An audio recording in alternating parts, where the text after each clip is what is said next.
आणि आत्ताच्या ह्या सगळ्या काय ती काय जेनझी म्हणजे 97 पासून जे जन्माला आले ते 2011 पर्यंतचे, बरोबर ना? 12 पर्यंत तेच ते.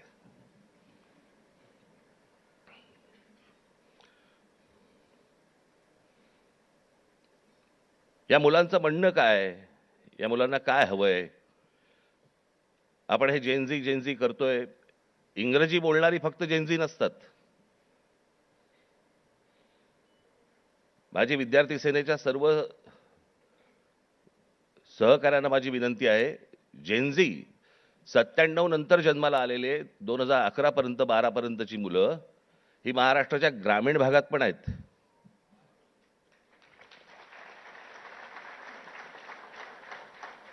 मुंबई पुण्याचे दिल्लीचे फक्त जेनझी नसतात किंवा नाहीत. या मुलांच्या अपेक्षा काय आहेत, आशा काय आहेत, यांना काय हवंय? मला असं वाटतं ही गोष्ट समजून घेणं गरजेचं आहे. काही जुन्या ज्या काही भ्रामक कल्पना ज्या होत्या, मला असं वाटतं त्याही आता आपण सोडून दिल्या पाहिजेत. आमच्या काळामध्ये आम्ही त्यावेळेला लहान असताना आमचे आई वडील सांगायचे, डोक्याला रात्री झोपताना तेल लावत जा, बुद्धी तल्लख होते. एका माणसाने आयुष्यभर केसाला तेल चोपडलं पण बुद्धी नाही आली.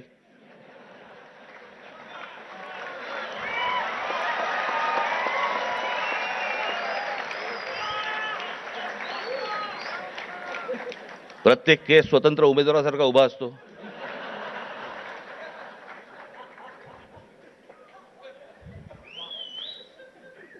आणि हे म्हणे शिक्षण आणि तंत्रज्ञान मंत्री.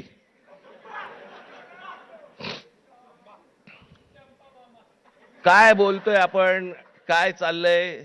जग कुठे चाललंय? आपण काय बोलतो? आपण शिक्षण आणि तंत्रज्ञान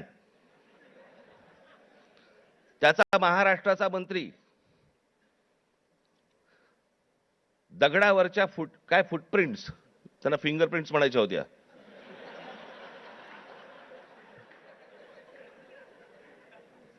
ते म्हणे आता लिंक आधारशी करणार. कसं?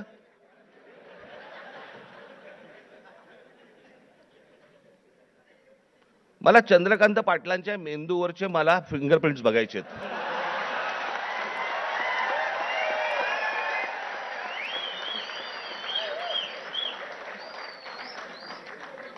कोल्हापूरकरांनी ज्ञान मिळावं म्हणून या माणसाला कोल्हापूरवरनं पुण्यात पाठवलं, जिकडे बाबा शिक्षणाचं बाहेरघर आहे. तिथेही काही नाही झालं. तिथेही काही नाही झालं. आता असे शिक्षण मंत्री म्हटल्यानंतर जेनझींचा पारा सणकणार की नाही सणकणार, चढणार की नाही चढणार? की ही अशी माणसं आमच्या नशिबी आणून तुम्ही ठेवली आहेत. आत्ताच मी एक पंतप्रधानांचं आत्ता आलेलं काहीतरी एक निवेदन आत्ता मी पाहून आलो.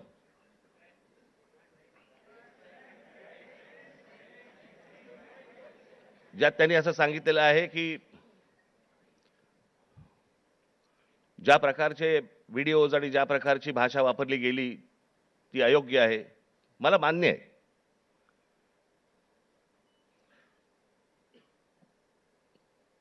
कोणाच्याही बाबतीमध्ये अशा प्रकारची खालच्या थरातली भाषा ही वापरली जाऊ नये, हे मला 100% मला मान्य आहे पंतप्रधानांचं. मला पंतप्रधानांना फक्त एवढंच सांगायचंय, हे तुमच्या पक्षातल्या लोकांना पण सांगा.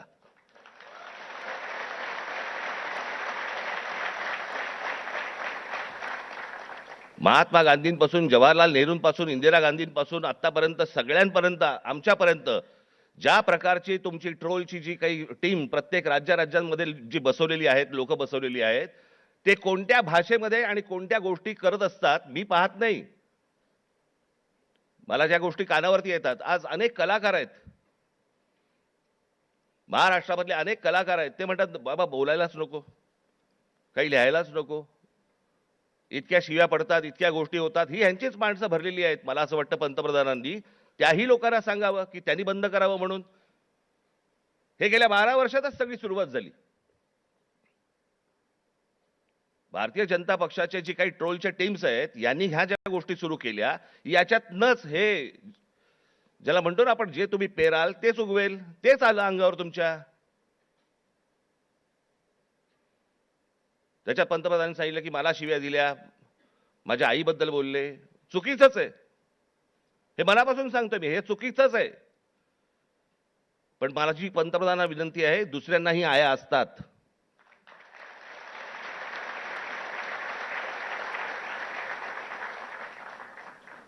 हे तुम्ही पक्षातल्या, तुमच्या पक्षातल्या लोकांना देखील हे सांगितलं पाहिजे की तुम्ही मर्यादा पाळल्या पाहिजेत.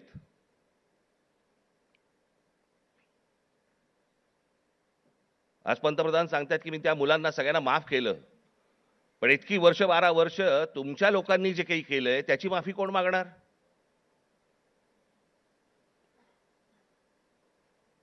जे विद्यार्थी तरुण तिकडे तिकडे जंतर मंतरला बसले होते, त्यांची डोकी फोडली, ज्यांना लाठी मारले, लाठ्या काठ्या मारल्या, त्याचे आदेश देणारे जे लोक होते ते कधी माफी मागणार?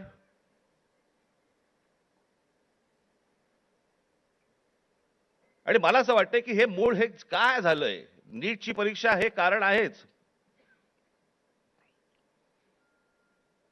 पण हे प्रत्येक ठिकाणी त्याला जे काही जो काही रिस्पॉन्स मिळाला, सगळेच काही विद्यार्थी होते, तरुण होते, अनेक जे विद्यार्थी दशेतनं बाहेर आलेले आहेत, अनेक तरुण होते, अनेक तरुणी होत्या, हे का आले रस्त्यावरती?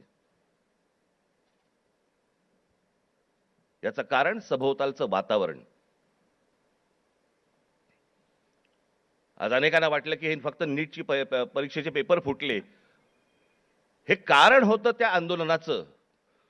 पण त्या आंदोलनाने जे रौद्र स्वरूप धारण केलं त्याचं कारण हे आजूबाजूचं इतक्या वर्षांचं साचलेलं जे काही आहे ना, मला फुटपाथवरनं चालता येत नाही, माझ्याकडे पाणी तुंबलेलं असतं, आमच्याकडे बागा नाहीत, माझ्या लहान मुलांना खेळायला माझ्या मैदानं नाहीत, बाहेर कुठे घेऊन जायला जागा नाही, शिक्षण झालंय, नोकऱ्या मिळत नाहीयेत, सगळ्या कंपन्या खासगी लोकांना दिल्या जात आहेत, एकाच उद्योगपतीवरती मेहरबानी सुरू आहे, त्यालाच सगळी जंगलं दिली जात आहेत, त्यालाच सगळ्या जागा दिल्या जात आहेत. जेव्हा कधी बघावं तेव्हा या देशामध्ये फक्त निवडणुका सुरू आहेत, आमदार खासदार फोडले जात आहेत, 50-50, 100-100 कोटी. डिजिटल इंडिया, तुमच्याकडचे पैसे हे सगळे काय, ते सगळे काय डिजिटलाइज केलेत वगैरे वगैरे, काय काय काय काय ज्या गोष्टी सगळ्या आता झाल्या. मग हे आमदार खासदार फुटतात त्यावेळेला कुठे कार्ड कुठे स्वाईप करतात?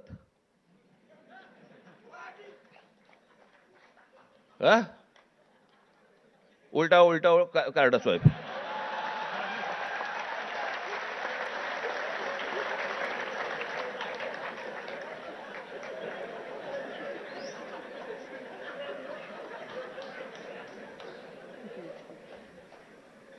पैसे कुठे देतात मग?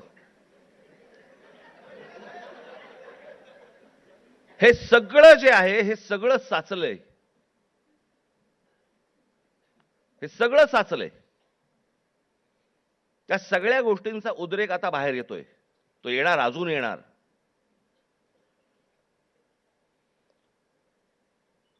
हा विषय कोणाला तरी सत्तेवरनं खाली खेचणं आणि कोणाला तरी सत्तेवरती आणणं हा एवढ्यापुरता मामूली विषय नाहीये, हा देशाचा विषय आहे.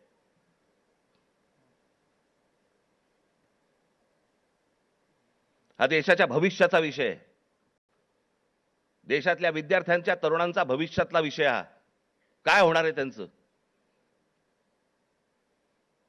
आज माझ्या महाराष्ट्रातल्या ग्रामीण भागामध्ये, देशातल्या आज ग्रामीण भागामधला तिकडचा तरुण, तिकडच्या तरुणी काय करत असतील दिवसभर, काय विचार करत असतील?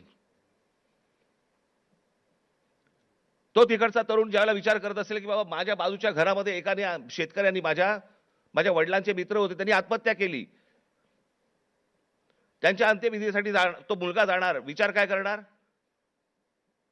हे माझ्या वडिलांच्या मनामध्ये येऊ नये, मग याच्यासाठी मी काय केलं पाहिजे? मग मी शहरात गेलं पाहिजे. मग शहरात गेल्यावरती काय होणार माझं? मला कुठून नोकरी मिळणार? मला कुठून शिक्षण मिळणार? माझं पुढे काय होणार?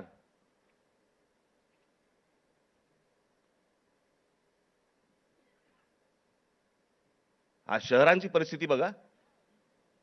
या सरकारने येऊन सांगितलं होतं आम्ही स्मार्ट सिटी करणार. कुठे आहेत त्या स्मार्ट सिटीज? आमच्याकडे रस्ते, पूल, जे काय ब्रिजेस जे काय बांधले जात आहेत, आपण त्याला विकास म्हणतोय. आपली शहरं ही राहण्यायोग्य आहेत का, इथपासून सगळी सुरुवात आहे ना. जर शहरातल्या लोकांना राहायला जर समजा त्रास होत असेल, तर महाराष्ट्रातल्या, देशातल्या ग्रामीण भागामधनं जी लोक शहरामध्ये येत आहेत, कुठे राहणार आहेत? काय होणार या शहरांचं?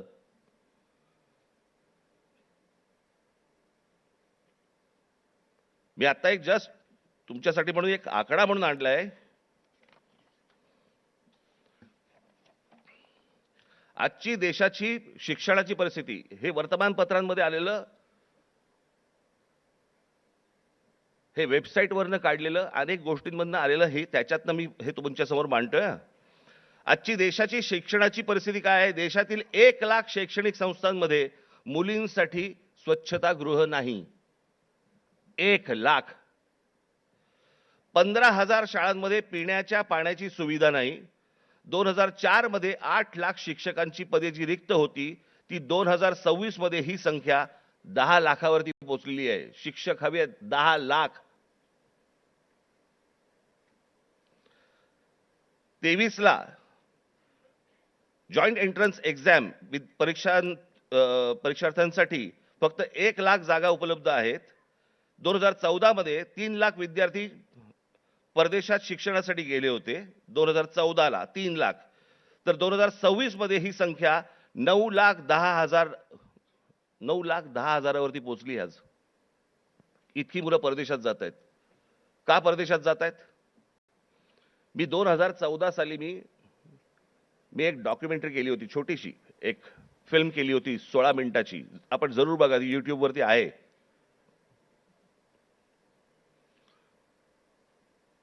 त्याच्यामध्ये मी म्हटलं होतं की शिक्षण इथे पण मिळू शकतं, नोकरी कदाचित इथेही मिळू शकते.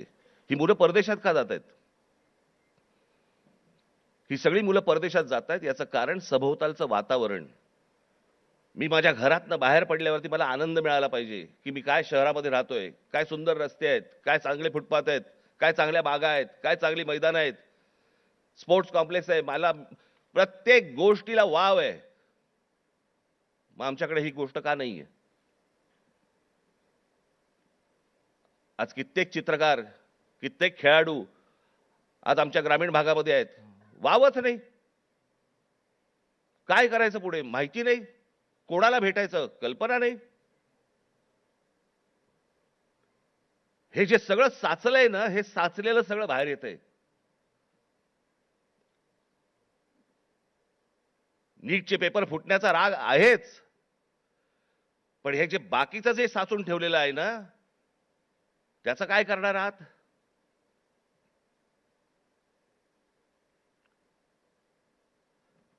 दोन 2014 मध्ये परदेशातील शिक्षणावरती भारतीयांनी, परदेशात जे गेले लोक 2014 मध्ये, त्या भारतीयांनी किती पैसे खर्च झाले त्यांनी स्वतःहून जे खर्च केले, म्हणजे आपल्या देशातनं जे बाहेर पैसे गेले ते किती गेले? तर ते 79,500 कोटी खर्च झाले. 79,500 कोटी. आज हा खर्च वाढून, आज 2026 मधली गोष्ट बोलतोय, किती वरती गेलाय? तर तो 5,85,000 कोटीवरती गेलाय. म्हणजे 5,85,000 कोटी हे आपल्या देशातनं आपली मुलं बाहेर शिक्षणासाठी गेलेत, त्यांच्या आई वडिलांनी जो खर्च केलाय तो 5,85,000 कोटी आपल्याकडनं परदेशात गेलेले आहेत. हजारो उद्योगपती, हा तर लोकसभेमधला आकडा आहे, हजारो उद्योगपती आपला सगळा बोजा बिस्तारा गुंडाळून परदेशात निघून गेलेत.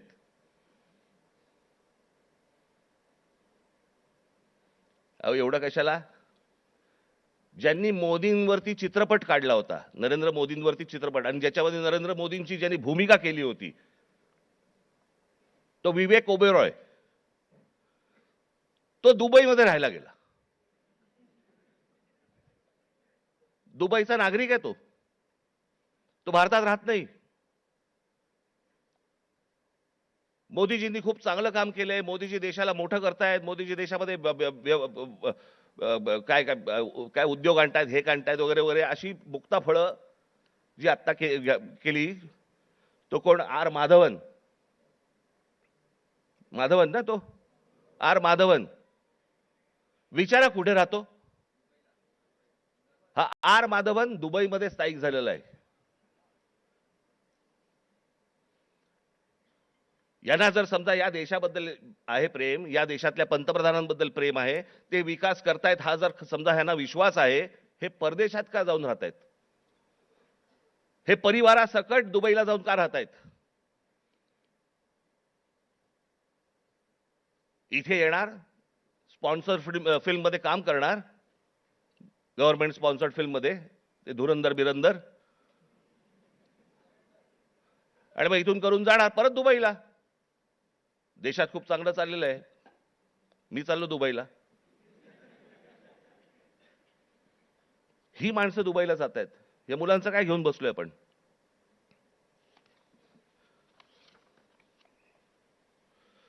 दोन 2004 मध्ये काँग्रेस सरकार ज्या वेळेला होतं त्यावेळेला शिक्षणावरती खर्च किती होता? 3.2%.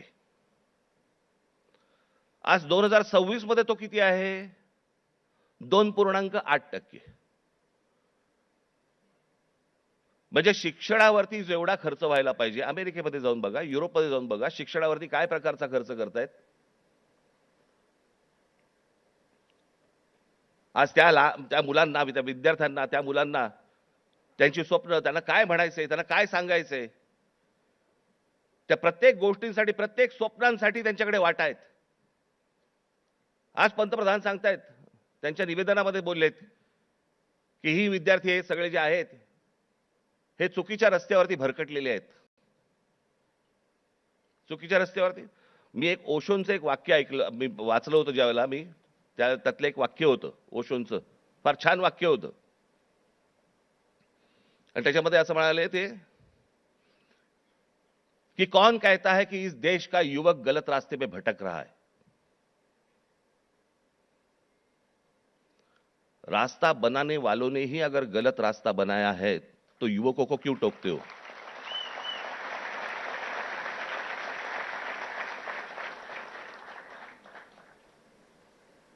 ते चुकीच्या रस्त्यावरती नाही आहेत. त्यांच्या आशा, अपेक्षा, महत्वाकांक्षा या सगळ्या मारल्या जात आहेत.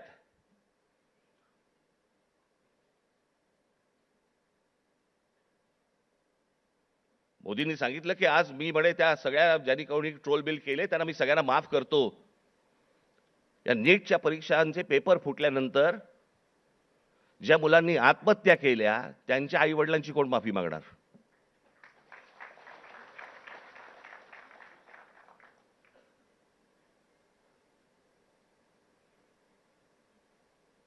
हा देश नीट समजून घेतला पाहिजे. विद्यार्थ्यांचं, तरुणांचं, तरुणींचं म्हणणं, मत हे आपण समजून घेतलं पाहिजे. आज तो विद्यार्थी ज्या वेळेला तो हवालदिल ज्या वेळेला होतो, त्या हवालदिलपणामध्ये तो जातो कुठे? मग देवाकडे प्रार्थना करायची, मला नोकरी लागू देत, मला काम मिळू देत, मला पैसे मिळू देत, नोकरी लागल्यावर माझं लग्न होऊ देत. त्याची स्वप्न असतात. मग तो विचार करतो की बाबा देवळात जाऊ, आपण देवासमोर नतमस्तक होऊ. त्याच्या लक्षात येतं अरे त्या देवळातच चोऱ्या व्हायला लागल्यात. देवळात चोऱ्या. राम मंदिरासारखं इतकं भावनिक दृष्ट्या महत्वाचं असलेलं एक राम मंदिर उभं राहतं आणि त्या राम मंदिरामध्ये 1400 कोटी, आता नुसता जस्ट आकडा आलेला आहे, 1400 कोटी रुपयांची चोरी होते.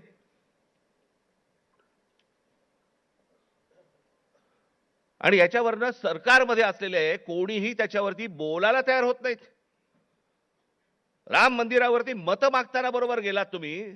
मग ज्या वेळेला 1400 कोटी रुपयांची चोरी झाली, पंतप्रधान स्वतः एकटे गेले होते, सगळेजण बाजूला उभे होते. स्वतः एकट्याने जाऊन तिकडे जाऊन पूजा केली, प्रतिष्ठापना केली, सगळ्या गोष्टी केल्या. पंतप्रधानांनी याच्यावरती बोलायला नको राम मंदिराच्या चोरीबद्दल? का त्या अयोध्येमधनं एक खासदार निवडून नाही आला म्हणून आमचा संबंध तुटला, असं आहे?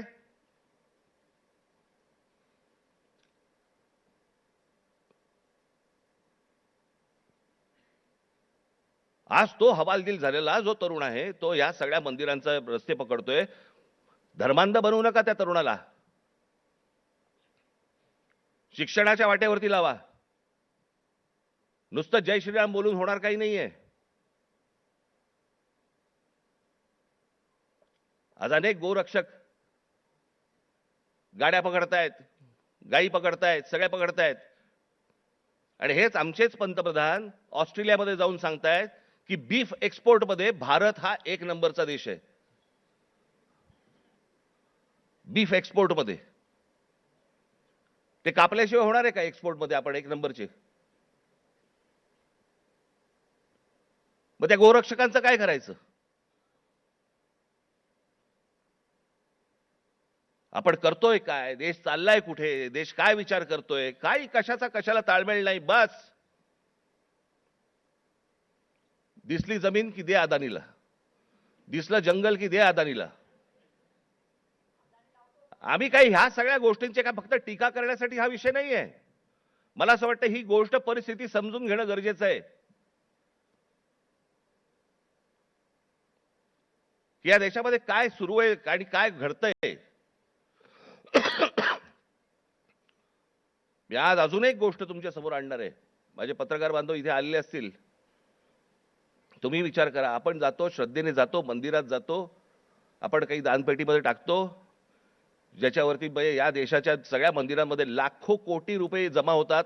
काय होतात त्याचं, काय होतं काय नाही माहित नाही. त्याचे ट्रस्ट असतात, त्याचे ट्रस्टी असतात सगळे. मग त्याच्यातनं आपल्याला कळतं चोऱ्या होत आहेत. आता हे प्रकरण घ्या. पत्र आहे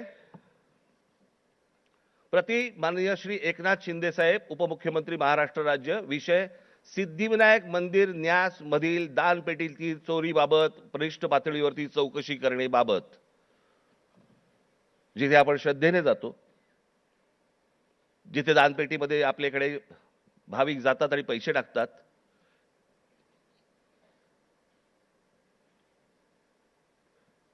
त्याचं कारण असतं ते धर्मासाठी म्हणून आपण असे टाकतो.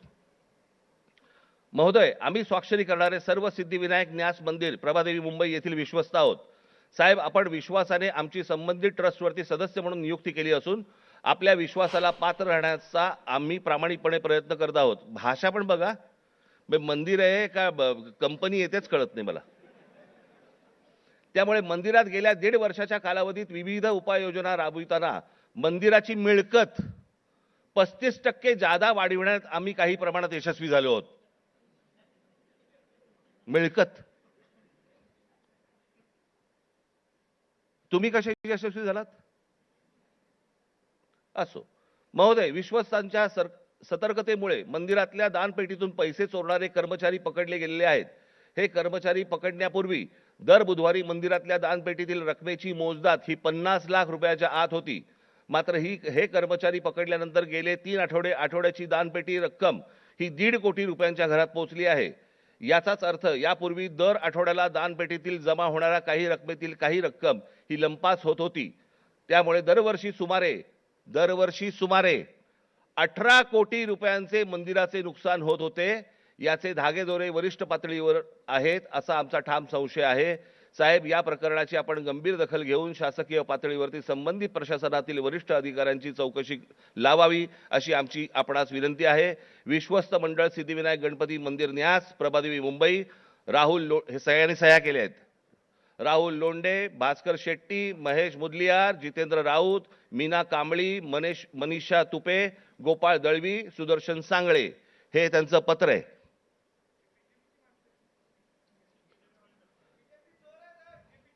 हे सगळं म्हणजे 18 कोटी रुपये दर वर्षाचे सिद्धिविनायक मंदिरामधून चोरी होतीये. आपण भाबडेपणाने भाविकपणे आपण तिकडे जातोय, दानपेटीमध्ये आपण टाकतोय. हे असल्या चोऱ्या होत आहेत. ही माणसं सगळी मंदिरं लुटतायत. हाच तो तरुण, हेच ते विद्यार्थी परीक्षांच्या वेळेला नोकरीसाठी मंदिरामध्ये जातायत, पायऱ्या झिजवतायत, सांगतायत देवाला मला नोकरी मिळू देत, आणि त्याच मंदिरामध्ये चोऱ्या होत आहेत. तिकडचेच विश्वस्त चोऱ्या करतायत, तिकडचीच माणसं चोऱ्या करतायत. हा आमचा धर्म, ही आमची धर्माची मंदिरं. सरकारवरती विश्वास ठेवता येत नाही म्हणून मंदिरात जावं, तर मंदिरावरती विश्वास ठेवता येत नाही. ही जर समजा देशाची परिस्थिती असेल, होईल काय? रस्त्यावरतीच उद्रेक होईल.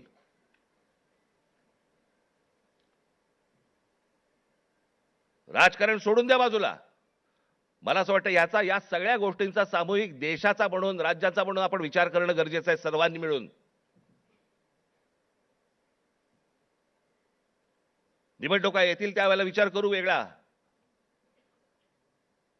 पण आज काय परिस्थिती आहे? हे का झालं? कशामुळे झालं? हा उद्रेक का झाला? मला असं वाटतं ह्या गोष्टी समजून घ्यायला नको. अनेक अनेक बारीक बारीक बारीक बारीक त्याला लेयर्स आहेत, पापुत्रे आहेत. ते पापुत्रे चढत चढत चढत चढत त्याची वडी झालेली आहे. मला असं वाटतं ही गोष्ट सरकारने समजून घेणं गरजेचं आहे. आज मनातल्या तरुणांच्या, विद्यार्थ्यांच्या आशा, आकांक्षा, महत्वाकांक्षा या मला असं वाटतं विद्यार्थी सेनेने समजून घेणं गरजेचं आहे. नोंदणी होत राहील, पण त्यांची ते काय विचार करतायत मला असं वाटतं हे पाहणं गरजेचं आहे. याच्यामध्ये जर बदल झाला नाही, मी हीच गोष्ट एकदा मागे जेव्हा नीटचा पेपर फुटला होता 2016 साली, त्यावर मी पंतप्रधानांना फोन केला होता आणि त्यांना मी सांगितलं होतं की म्हटलं हे तुम्ही स्वतः ह्याच्यामध्ये जातीने लक्ष घाला या प्रकरणामध्ये. म्हटलं आज म्हटलं देशातले शेतकरी आत्महत्या करतायत, हे मी 2016ला सांगितलं होतं. म्हटलं उद्या हे विद्यार्थी आत्महत्या करतील, आणि आज तेच घडलं. 21 विद्यार्थ्यांनी आत्महत्या केली.